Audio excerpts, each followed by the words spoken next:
आप सभी स्टूडेंट का बहुत बहुत स्वागत है। आज हम लोग क्लास 11 का ज्योग्राफी अध्याय 1 चैप्टर है भूगोल एक विषय के रूप में इस जो आपकी ये पाठ्य पुस्तक है उसी का यह अभ्यास प्रश्न को हम लोग हल करेंगे।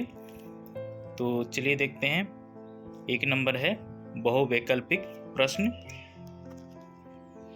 इसमें पहला प्रश्न है, निम्नलिखित में से किस विद्वान ने भूगोल ज्योग्राफी शब्द टर्म का प्रयोग किया? ठीक है, ऑप्शन है पहला देखिए हेरोडोटस, दूसरा है गैलीलियो, तीसरा एराटोस्थेनीज, चौथा अरस्तु। तो यहाँ आपका उत्तर होगा एराटोस्थेनीज। ठीक है, देखिए समझिए इसको। प्रश्न है किस विद्वान ने भूगोल शब्द का प्रयोग किया? ठीक है, तो ये सिर्फ शब्द का प्रयोग किए थे, भूगोल के बारे में ऐसा कुछ नहीं बताए थे। ठीक है, और हेकेटियस जो थे वो भूगोल के बारे में बताए थे। ठीक है, पृथ्वी का वर्णन किए थे, समुद्रों के बारे में बताए थे, इसलिए उनको भूगोल का पिता उनको भी कहा जाता है। ठीक है, थोड़ा सा ये चीज समझना है, भूगोल का पिता और भूगोल शब्द। ठीक है, भूगोल शब्द के लिए एराटोस्थेनीज और भूगोल का पिता हेकेटियस। ठीक है, अगला देखिए प्रश्न 2, निम्नलिखित में से किस लक्षण को भौतिक लक्षण कहा जा सकता है? ठीक है, आपका ऑप्शन है पहला पत्तन, दूसरा है मैदान, तीसरा सड़क, चौथा जल उद्यान। ठीक है, तो यहाँ आपका उत्तर होगा ख नंबर मैदान। ठीक है, इसको थोड़ा समझिए। देखिए निम्नलिखित में से किस लक्षण को भौतिक लक्षण कहा जा सकता है? ठीक है, भौतिक यानी कि जो अपने आप बना होगा। ठीक है, तो यहाँ जो अपने आप बना है वो है मैदान। ठीक है, पत्तन क्या चीज़ है इसको समझिए। पत्तन होता है जहाँ पे पानी जहाज, ठीक है, का स्टैंड कह सकते हैं, पानी जहाज में लोग चढ़ते उतरते हैं। ठीक है, तो ये 2 तरह का होता है। देखिए, एक बंदरगाह कहा जाता है, ये प्राकृतिक रूप से होते हैं, अपने आप जो बने होते हैं, उसका गहराई ज़्यादा होता है वहाँ पे, और पत्तन को बनाया जाता है, यहाँ पे पानी का गहराई कम होता है। ठीक है,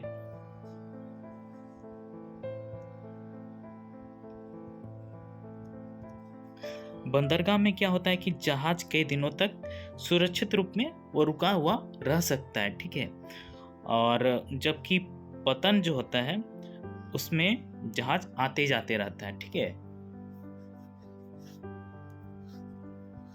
इसके बाद आपका देखिए ये मैदान है। ठीक है, प्राकृतिक रूप से बना हुआ होगा, इसको भी बनाया जा सकता है, लेकिन यहाँ पे ये प्राकृतिक रूप में है। सड़क जो है देखिए ये लोगों के द्वारा बनाया गया होता है ना। जल उद्यान, इसको भी थोड़ा समझ लीजिए। जल उद्यान कहने का मतलब एक पानी का बगीचा। ठीक है, जिसमें आप रंग बिरंगी मछलियाँ रख सकते हैं या फिर कुछ पौधे उसमें लगा के रख सकते हैं। ठीक है, एक मैंने सजावट के लिए आप बागान या घर में भी बना के उस तरह का रख सकते हैं। ठीक है, जिस तरह से एक लाइक कह सकते हैं कि एक्वेरियम, मछली घर जिस तरह का। ठीक है, तो यहाँ आपका उत्तर इसलिए मैदान होगा। ठीक है, अगला देखिए 3 नंबर, स्तंभ 1 एवं 2 के अंतर्गत लिखे गए विषयों को पढ़िए। ठीक है, और सही मेल को चिन्हित कीजिए। ठीक है, यहाँ देखिए आपका 4 ऑप्शन जो दिया हुआ है इसमें ज़्यादा उलझते नहीं है। आपका ऑप्शन घ जो है सही होगा। ठीक है, और इसको देखिए हम सही से आपको हम करके मिला के दिखा रहे हैं। नीचे स्तंभ क, स्तंभ ख। ठीक है, देखिए स्तंभ क में है प्राकृतिक सामाजिक विज्ञान और स्तंभ ख में भूगोल की शाखाएं। ठीक है, ये आपका आंसर है मिलाया हुआ। देखिए 1 नंबर मौसम विज्ञान, इसके भूगोल की शाखाएं में देखिए जलवायु विज्ञान। ठीक है, दूसरा है जनाकेकी, इसका भूगोल की शाखाएं में है जनसंख्या, ठीक है, जनाकेकी का संबंध जनसंख्या से है। तीसरा है समाजशास्त्र, समाजशास्त्र का संबंध है सामाजिक भूगोल से, ठीक है। चौथा है मृदा विज्ञान, मृदा विज्ञान का संबंध है मृदा भूगोल से, ठीक है, मृदा यानी कि मिट्टी। अब अगला प्रश्न देखिए 4 नंबर, निम्नलिखित में से कौन सा प्रश्न कार्यकरण संबंध से जुड़ा हुआ है, ठीक है।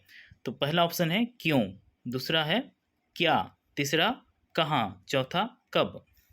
तो इसका उत्तर होगा क्यों, कार्यकरण संबंध से जुड़ा हुआ क्यों है, ठीक है। इसका तात्पर्य है घटनाओं के संबंध को चिन्हित करना है, ठीक है।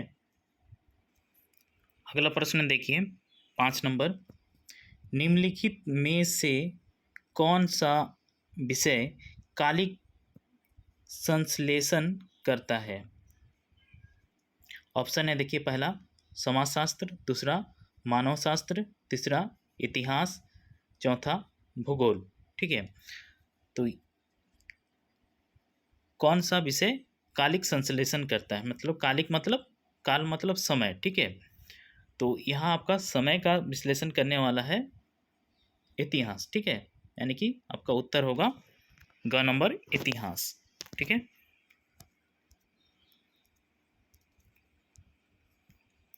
अगला प्रश्न देखिए 2 नंबर, निम्नलिखित प्रश्नों के उत्तर लगभग 30 शब्दों में दीजिए, ठीक है। देखिए इसमें आपका पहला प्रश्न है,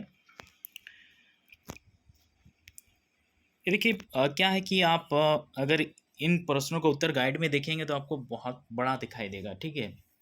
तो यहाँ पे हम आपको संक्षेप में छोटा आंसर दिए हैं, ठीक है।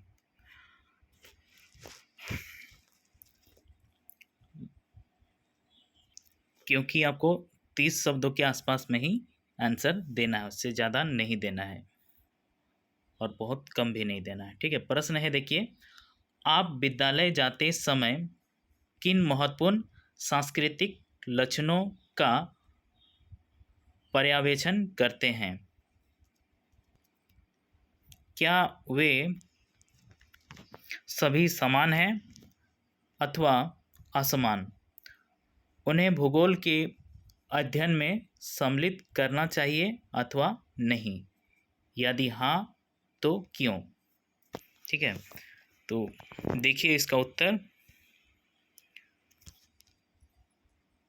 हम जब विद्यालय जाते हैं तो रास्ते में दुकान, सिनेमाघर, सड़क, मंदिर, मस्जिद, चर्च, घर, सरकारी कार्यालय आदि सांस्कृतिक लक्षणों का पर्यवेक्षण करते हैं। ये सभी लक्षण असमान हैं, ठीक है, सभी अलग अलग हैं इसलिए असमान हैं। इन्हें भूगोल के अध्ययन में सम्मिलित करना चाहिए क्योंकि हम इन लक्षणों को प्रायोगिक भूगोल में संकेत चिन्हों के माध्यम से समझते हैं। ये सभी सांस्कृतिक लक्षण सांस्कृतिक भूगोल तथा मानव भूगोल के अभिन्न हिस्से हैं। यहाँ देखिए जैसे दिया है सांस्कृतिक लक्षणों का पर्यवेक्षण, इसका मतलब है सांस्कृतिक लक्षणों का निगरानी देखरेख करना, ठीक है, मैंने उसको समझना या उसका। अगला प्रश्न 2 नंबर देखिए, आपने एक टेनिस गेंद, क्रिकेट गेंद, संतरा एवं लौकी देखा होगा, इनमें से कौन सी वस्तु की आकृति पृथ्वी की आकृति से मिलती जुलती है। अपने इस विशेष वस्तु को पृथ्वी की आकृति को वर्णित करने के लिए क्यों चुना है? ठीक है, तो देखिए इसका उत्तर, हमने टेनिस गेंद, क्रिकेट गेंद, संतरा एवं लौकी को देखा है। ठीक है, हम लोग सभी को देखे हैं। इनमें से संतरे की आकृति पृथ्वी से मिलती जुलती है। ठीक है, क्योंकि टेनिस गेंद, क्रिकेट गेंद पूर्णतः गोल होती हैं, पूरी तरह से गोल होती हैं, जबकि लौकी लंबी होती है। संतरा गोल तो होता है लेकिन थोड़ा चपटा होता है। ठीक इसी तरह पृथ्वी भी ध्रुवों पर चपटी है। ठीक है, तो आप संतरे की तरह कह सकते हैं, लेकिन असल में इसको आप कहिएगा भू आब, भू आब। ठीक है, पृथ्वी की आकृति भू आब है। अगला देखिए, अच्छा पीछे फिर से देखते हैं। आप लोग बताइए, क्या पृथ्वी संतरे की तरह गोल हो सकती है क्या? नहीं हो सकती है। ठीक है, कहीं इतने बड़े बड़े पर्वत हैं, पहाड़ हैं, या फिर कहीं गड्ढा है, खाई है, तो फिर गोल कैसे हो सकता है? नहीं हो सकता है। ठीक है, आपका सर भी गोल नहीं होगा, कहीं नाक है तो कहीं आँख घुसा हुआ है तो कहीं कान निकला हुआ है। ठीक है, तो उसी तरह से ये पृथ्वी भी है। ठीक है, तो इसको हम लोग भू आब कहेंगे। आगे देखिए, अगला प्रश्न 3 नंबर, क्या आप अपने विद्यालय में वन महोत्सव समारोह का आयोजन करते हैं? हम इतने पौधारोपण क्यों करते हैं? वृक्ष किस प्रकार पारिस्थितिक संतुलन बनाए रखते हैं? यहाँ एक साथ आपको 3-3 प्रश्न पूछा गया है। ठीक है, वो भी 30 शब्दों के अंदर ही देना है लगभग में। उत्तर देखिए, हम अपने विद्यालय में वन महोत्सव समारोह का आयोजन करते हैं, जिसमें पौधों को विद्यालय के प्रांगण में लगाने का अभियान चलाया जाता है।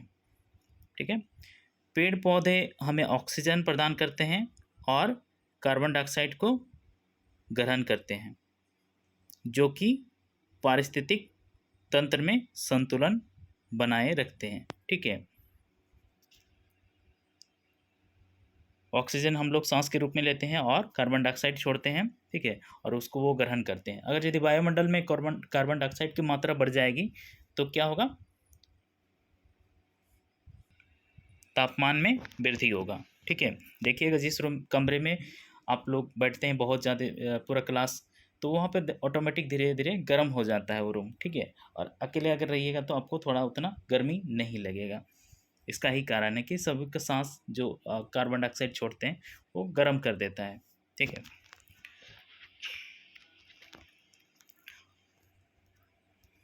भूमंडलीय तापन में आप इसको विस्तार से पढ़ेंगे। ठीक है, पेड़ को काटने से देखिए गर्मी बढ़ता है। पेड़ के पास जाइएगा गर्मी में, ठीक है, उसके पास, तो आपको वहाँ पे अगल बगल से थोड़ा सा कम गर्मी लगेगा। ठीक है, इसका ही कारण होता है। अगला प्रश्न देखिए 4 नंबर, आपने हाथी, हिरन, केंचुए, वृक्ष एवं घास देखे हैं, वे कहाँ रहते एवं बढ़ते हैं? उस मंडल को क्या नाम दिया गया है? क्या आप इस मंडल के कुछ लक्षणों का वर्णन कर सकते हैं? उत्तर देखिए, हमने हाथी, हिरन, केंचुए, ठीक है, कहीं कहीं इसको हम लोग जोंकटी भी बोलते हैं, केंचुआ छोटा सांप, ठीक है, एवं सांप नहीं होता है, किसान का मित्र इसको कहते हैं। ठीक है, वृक्ष एवं घास देखे हैं। ये सभी जीव मंडल में रहते हैं। जीवों का यह आवास स्थल जीवमंडल कहलाता है। इस मंडल की सीमा जल, वायु एवं स्थलमंडल के संपर्क क्षेत्र में उसी सीमा तक विस्तृत होती है जहां जीवों के विकास की सभी आवश्यकताएं पूरी होती हैं। ठीक है। अगला 5 नंबर प्रश्न देखिए, आपको अपने निवास से विद्यालय जाने में कितना समय लगता है। ठीक है, निवास यानी कि आप जहाँ रहते हैं, आपके घर से विद्यालय जाने में कितना समय लगता है। यदि विद्यालय आपके घर की सड़क के उस पार होता तो आप विद्यालय पहुंचने में कितना समय लेते। ठीक है, रोड के उस पार होता तो कितना समय लगता। आने जाने के समय पर आपके घर एवं विद्यालय के बीच की दूरी को क्या प्रभाव पड़ता है। क्या आप समय को स्थान या इसके विपरीत स्थान को समय में परिवर्तित कर सकते हैं। उत्तर देखिए, अपने निवास से विद्यालय जाने में आधे घंटे का समय लगता है।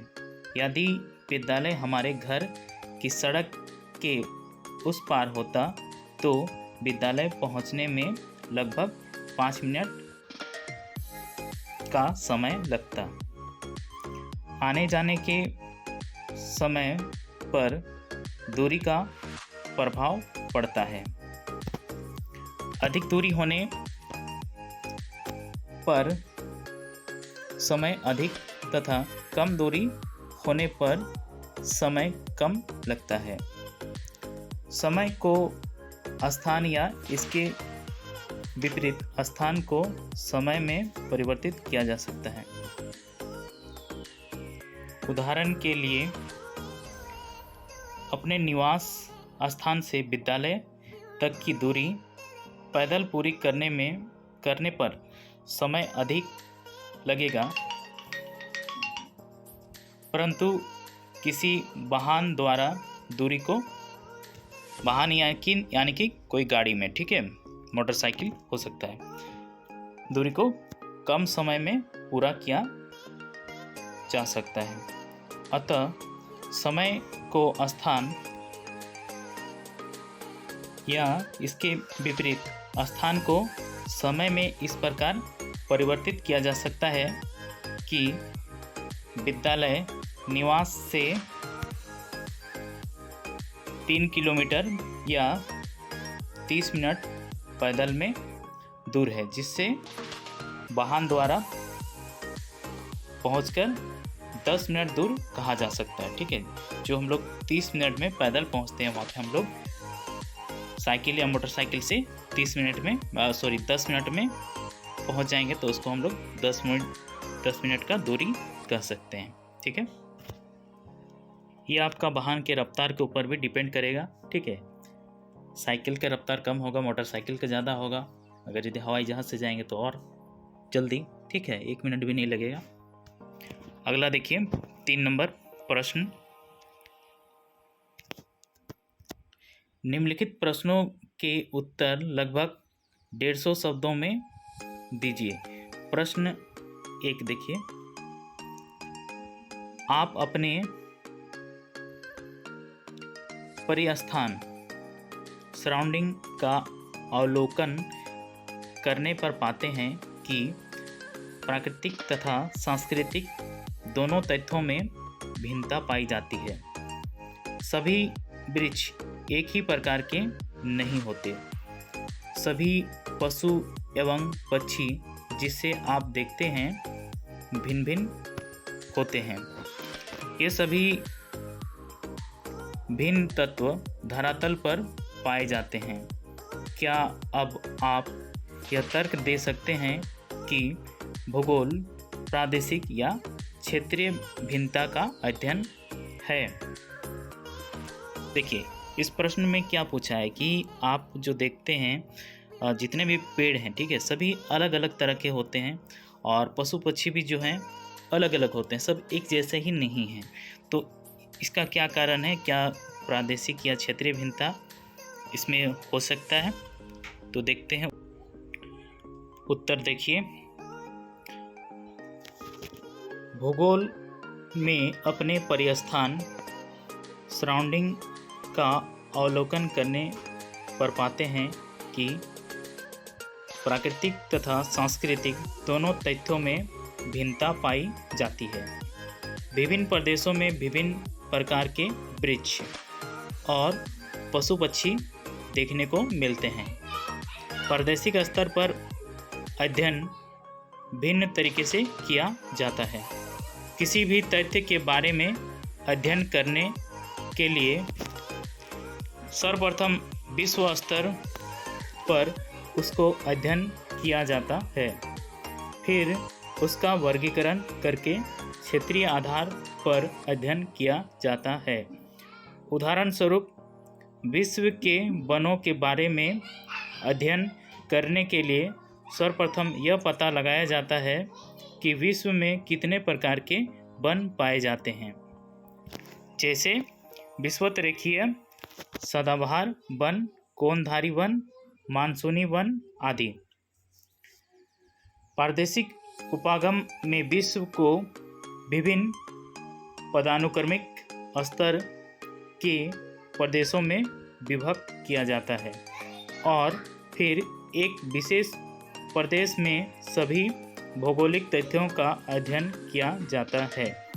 यह प्रदेश प्राकृतिक, राजनीतिक या नामित प्रदेश हो सकते हैं।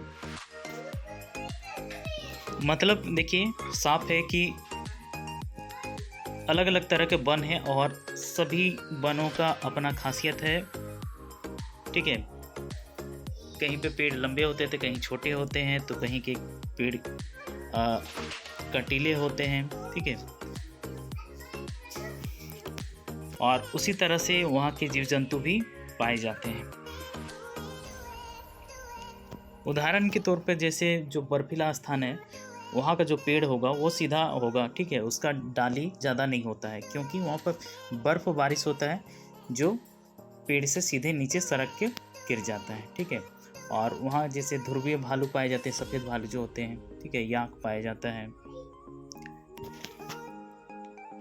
इसी तरह से रेगिस्तान में जाएंगे तो आप वहाँ पे ऊँट पाएंगे। ठीक है, वहाँ के जो भी पौधे होंगे कांटे वाले होंगे। ठीक है, जैसे कैक्टस। अब देखिए अगला प्रश्न, 2 नंबर प्रश्न है, आप पहले ही भूगोल, इतिहास, नागरिक शास्त्र एवं अर्थशास्त्र का सामाजिक विज्ञान के घटक के रूप में अध्ययन कर चुके हैं। इन विषयों के समाकलन का प्रयास उनके अंतरापृष्ठ इंटरफेस पर प्रकाश डालते हुए कीजिए। ठीक है, तो देखिए उत्तर, भूगोल का एक संश्लेषणात्मक विषय के रूप में अनेक प्राकृतिक तथा सामाजिक विज्ञानों से अंतर्संबंध है। प्राकृतिक या सामाजिक सभी विज्ञानों का एक मूल उद्देश्य है यथार्थता का ज्ञान। ठीक है, यथार्थता का ज्ञान माने वास्तविक ज्ञान जो होते का करना। वस्तुतः विज्ञान से संबंधित सभी विषय भूगोल से जुड़े हैं। ठीक है, भूगोल भी एक विज्ञान ही है, क्योंकि उनके कई तत्व क्षेत्रीय संदर्भ से भिन्न भिन्न होते हैं। भूगोल ऐतिहासिक घटनाओं को प्रभावित करता है। स्थानिक दूरी स्वयं विश्व के इतिहास की दशा को परिवर्तित करने के लिए एक प्रभावशाली कारक है। प्रत्येक भौगोलिक तथ्य समय के साथ परिवर्तित होता रहता है तथा समय के परिप्रेक्ष्य में उसकी व्याख्या की जा सकती है। भू आकृति, जलवायु, वनस्पति, आर्थिक क्रियाएं, व्यवसाय एवं सांस्कृतिक विकास ने एक निश्चित ऐतिहासिक पथ का अनुसरण किया है। अनेक भौगोलिक तत्व विभिन्न संस्थानों द्वारा एक विशेष समय पर निर्णय लेने की प्रक्रिया के प्रतिफल होते हैं। राजनीति शास्त्र का मूल उद्देश्य राज्य, क्षेत्र, जनसंख्या, प्रभुसत्ता का विश्लेषण है, जबकि राजनीतिक भूगोल एक क्षेत्रीय इकाई के रूप में राज्य तथा उसकी जनसंख्या के राजनीतिक व्यवहार का अध्ययन करता है। अर्थशास्त्र अर्थव्यवस्था की मूल विशेषताओं जैसे उत्पादन, वितरण, विनिमय एवं उपभोग का विवेचन करता है। इन विशेषताओं में से प्रत्येक का स्थानिक पक्ष होता है, अतएव वहाँ आर्थिक भूगोल की भूमिका आती है। ठीक है, आगे देखिए परियोजना कार्य। ये आप लोग का प्रैक्टिकल वर्क में है। देखिए, वन को एक संसाधन के रूप में चुनिए एवं पहला है, देखिए, भारत के मानचित्र पर विभिन्न प्रकार के वनों के वितरण दर्शाइए। ठीक है, तो देखिए नीचे में यहाँ पे मानचित्र, ये भारत के वनों का वितरण को यहाँ पर दर्शाया गया है मानचित्र में। ठीक है, आप लोग को इसको कॉपी में बना लेना है। अगला प्रश्न देखिए, देश के लिए वनों का आर्थिक महत्व विषय पर एक लेख लिखिए। इसको आप टिप्पणी भी कह सकते हैं। ठीक है, या व्याख्या। उत्तर देखिए, देश के लिए वनों का आर्थिक महत्व निम्न है। पहला क में देखिए, वन जंगली जानवरों की शरणस्थली होता है। ठीक है, जंगली जानवर यहाँ पे रहते हैं, उनका घर होता है। अगला, वनों से हमें लकड़ियाँ प्राप्त होती हैं। ठीक है, ग, वनों से हमें कागज के लिए घास और बांस, रेशम के लिए शहतूत के कीड़े, शराब के लिए महुआ, चंदन की लकड़ी, कत्था, लाह जिसको बोलते हैं, ठीक है, आदि प्राप्त होते हैं। ठीक है, आगे है घ में, वन मृदा अपरदन को रोकने में महत्वपूर्ण भूमिका निभाता है। मृदा अपरदन यानी बारिश में जो मिट्टी का कटाव होता है, ठीक है, बह जाता है मिट्टी, उसको रोकने का काम करता है। अगला प्रश्न देखिए 3 नंबर,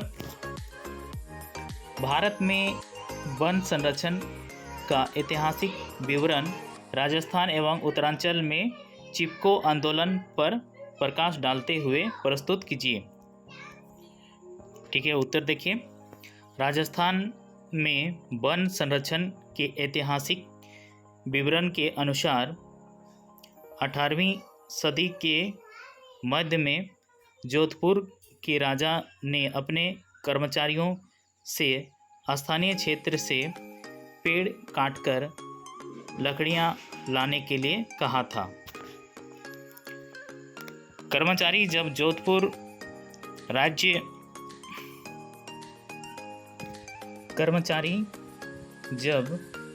राज्य के ग्रामीण क्षेत्रों से पेड़ को काटकर लकड़ियां प्राप्त करने गए तो ग्रामीणों ने उनका विरोध किया। देखिए, ये जोधपुर जो है राजस्थान की न्यायिक राजधानी है। ठीक है, ये राजस्थान का न्यायिक राजधानी है।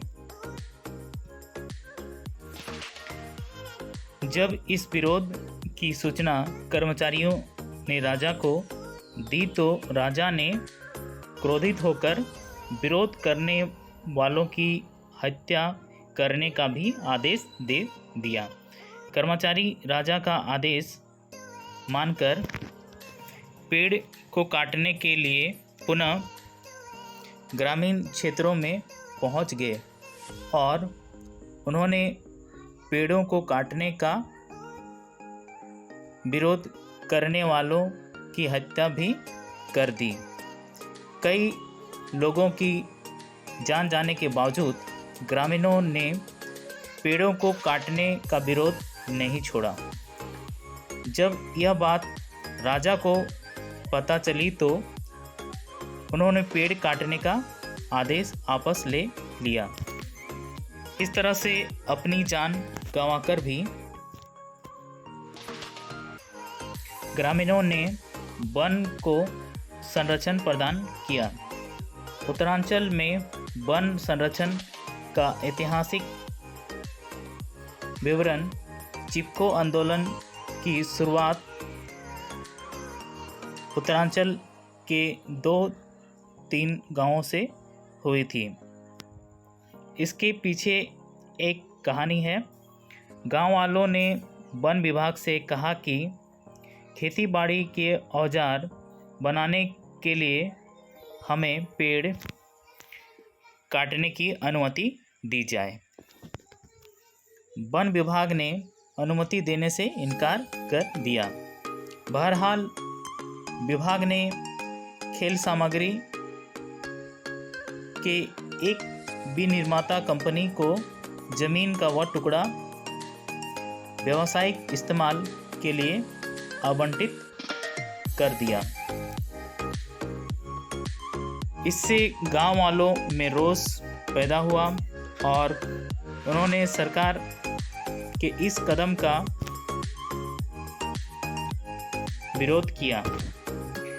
यह विरोध जल्दी ही उत्तरांचल के अन्य क्षेत्रों में भी फैल गया। क्षेत्र की पारिस्थितिकी और आर्थिक शोषण के बड़े सवाल उठने लगे।